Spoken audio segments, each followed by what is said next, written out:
Jawahar Nagar dumping yard సమస్యపై ప్రజాప్రతినిధులు ఆగ్రహం వ్యక్తం చేశారు. శాశ్వత పరిష్కారం కోసం అఖిలపక్ష నేతలు డంపింగ్ యార్డ్ను పరిశీలించారు. రామ్కీ సంస్థ విఫలమైందని మండిపడ్డారు. శాశ్వత పరిష్కారం కోసం MP Etela Rajender, MLA Chamakura Mallareddy, DCC అధ్యక్షుడు Thotakura Vajresh Yadav, MMC commissioner, IAS అధికారి టి వినయ్ కృష్ణారెడ్డి తదితరులు డంపింగ్ యార్డ్ను పరిశీలించారు. అధికారులతో భేటీ అయ్యారు. ఈ సందర్భంగా మాట్లాడుతూ రామ్కీ సంస్థ దేశంలోనే అతిపెద్ద సంస్థ అయిన జవహర్ నగర్ లో మాత్రం పూర్తిగా విఫలమైందని ఆరోపించారు. కేవలం డబ్బులు దండుకోవడానికి సంస్థ పనిచేస్తోందని అఖిలపక్ష సమావేశంలో వెల్లడించారు. అఖిలపక్ష సమావేశ నివేదికను సీఎం దృష్టికి తీసుకెళ్లి సమస్య త్వరలోనే పరిష్కారమయ్యేలా చర్యలు చేపడతామని నేతలు తెలిపారు. నేను 18 నుంచి 23 దాకా మంత్రి ఉన్నా.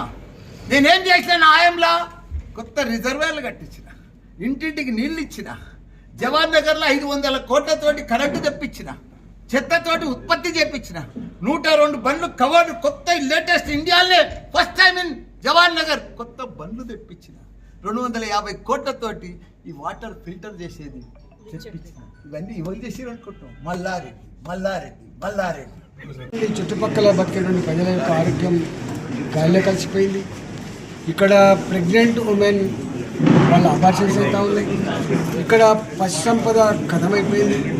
ఎకలాజికల్ ఇంబ్యాలెన్స్ అయిపోయింది. ఒక్క మాటలో చెప్పాలంటే మనిషి నివసించని ప్రాంతంగా మిగిలిపోయింది.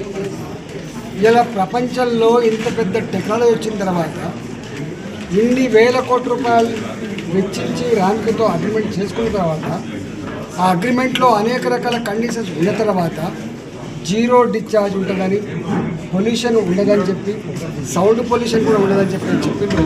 అన్ని రకాల స్మెల్తో పాటుగా, గాలితో పాటుగా, నీళ్ళతో పాటుగా, సౌండ్తో పాటుగా అన్ని రకాల పొల్యూషన్తో ఈ ప్రాంత ప్రజలంతా కూడా వాళ్ళ ఆరోగ్యాలన్నీ కూడా గాలి కలిసిపోతున్నప్పుడు మేమందరం అఖిలపక్షంగా ఏర్పడి ముఖ్యమంత్రి గారు కలిసినారు.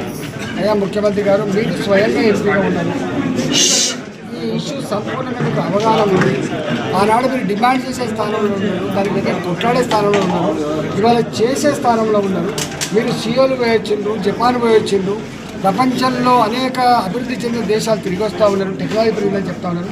మరి హైదరాబాద్లో ఉన్నటువంటి ఈ బాలాజీ నగర్ లక్షల మంది ప్రజలకు విముక్తి ఉందా లేదా, ఈ చెత్త నుంచి ఉత్పన్నమైనటువంటి ఈ దుర్మార్గానికి అంతముందా అని చెప్పి కోరితే వారు మా ఎమ్మెల్యేలు, ఎంపీలు, ఆల్ పార్టీ లీడర్స్తో మీరు మాట్లాడండి, రామ్కీ అధికారులతో మాట్లాడండి, ప్రభుత్వ అధికారులతో మాట్లాడమని మాకు చెప్తే నిన్న మేము ఒక పెద్ద మీటింగ్ ఏర్పాటు చేసాం. ఇవాళ కూడా ఇది ఫీల్డ్ విజిట్ చేసి త్వరలోనే ఇలా కమిషనర్ గారి ఆధ్వర్యంలో, వినయ్ కృష్ణారెడ్డి గారి ఆధ్వర్యంలో రామ్కీతో ప్రభుత్వం ఏర్పాటు చేసుకున్న కండిషన్లు కానీ, అవి అమలు చేస్తున్న తీరు కానీ ఇదంతా కూడా పరిశీలన చేసి 3 రోజుల్లో ఒక రిపోర్ట్ ఇవ్వమని చెప్పారు. మా కర్తవ్యం ఏంటంటే, ఒకటి రిపోర్ట్ ఇచ్చిన తర్వాత ముఖ్యమంత్రితో కూర్చొని దీనికి శాశ్వత పరిష్కారం ఒకటి, ఈ చెత్త ఒకే దగ్గర కాకుండా ఒక 10 దిక్కుల వేయడం, ఆ 10 దిక్కుల వేయబడ్డ చెత్త నుంచి వెళ్ళి ఒక సింగిల్ డ్రాప్ మనకు నీళ్లు డిశ్చార్జ్ కాకుండా, పొల్యూషన్ నీళ్ళు రాకుండా, స్మెల్ రాకుండా, వేస్ట్ కాకుండా చేసే పద్ధతి కోసం తప్పకుండా మేము ప్రయత్నం చేస్తాం. దీనికి ఒక శాశ్వత పరిష్కారం కోసం రాజకీయాలతో సంబంధం లేకుండా చేసే ప్రయత్నం చేస్తాం. గతంలో భారతీయ జనతా పార్టీ అనేక సంవత్సరాల కింద కొట్లాడింది, కేసులు అయినాయి, ఇవాళ జైలు పాలయ్యిండ్రు. కానీ ఈసారి మాత్రం ఈ ప్రాంతంలో నేను కూడా ఎంపీగా గెలిచాను. దీనికి శాశ్వత పరిష్కారం ఇచ్చేంతవరకు అవసరమైతే కేంద్ర ప్రభుత్వ సహాయ సహకారాలు కూడా అందించడానికి సిద్ధంగా ఉంది. దీనికి శాశ్వత పరిష్కారం చెప్పడానికి ఈ ప్రయత్నం. సార్, రామ్కీ వాళ్ళేమో పర్ డేకి 10,000 మెట్రిక్ టన్నులు వస్తున్నారు, కానీ వాళ్ళు రీసైక్లింగ్ చేయడానికి 3,800 నుంచి 4,000 ఉందంటున్నారు.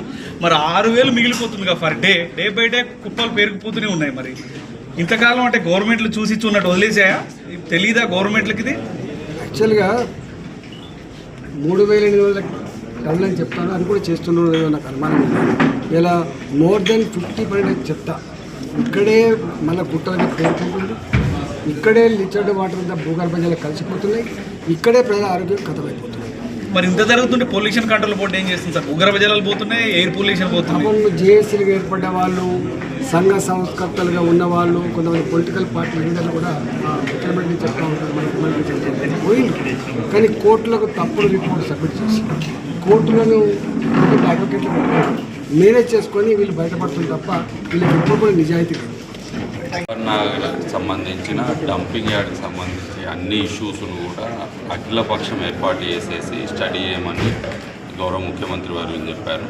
దానికి అనుగుణంగా నిన్న మనము ఆల్ పార్టీ మీటింగ్ పెట్టుకున్నాం. మీటింగ్ పెట్టుకొని అన్ని ఇష్యూస్ కూడా డిస్కస్ చేసాం.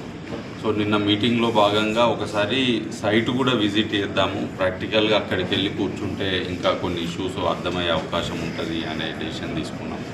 సో దానిలో భాగంగా ఈరోజు పొద్దున్న 9 గంటలకు అందరూ కూడా మళ్ళీ అఖిలపక్షం తరఫున అందరూ వచ్చారు. సో అన్ని ఇష్యూస్ కూడా డిస్కస్ చేశారు. ఏమేమైతే సమస్యలు ఉన్నాయో వాటన్నిటి మీద అగ్రిమెంట్ ప్రకారము ఇక్కడ రామ్కీ సంస్థ ఏం చేయాలి, ఏం చేస్తుంది అనేది వెరిఫై చేయమని నిర్ణయం తీసుకోవడం జరిగింది. సో అధికారుల పక్షాన ఈ వెరిఫికేషన్ అనేది జరిగి ప్రభుత్వానికి నివేదిక ఇస్తాం. సో రెండోది సొల్యూషన్ ఏంటి అని అంటే మొత్తము 3 కార్పొరేషన్ల పరిధిలో దాదాపు 10,000 మెట్రిక్ టన్నుల వేస్ట్ వస్తుంది కాబట్టి దీన్ని తగ్గించుకుంటూ వెళ్తేనే మనకి ఇక్కడ రిజల్టెంట్ వేస్ట్ అనేది తగ్గుతుంది.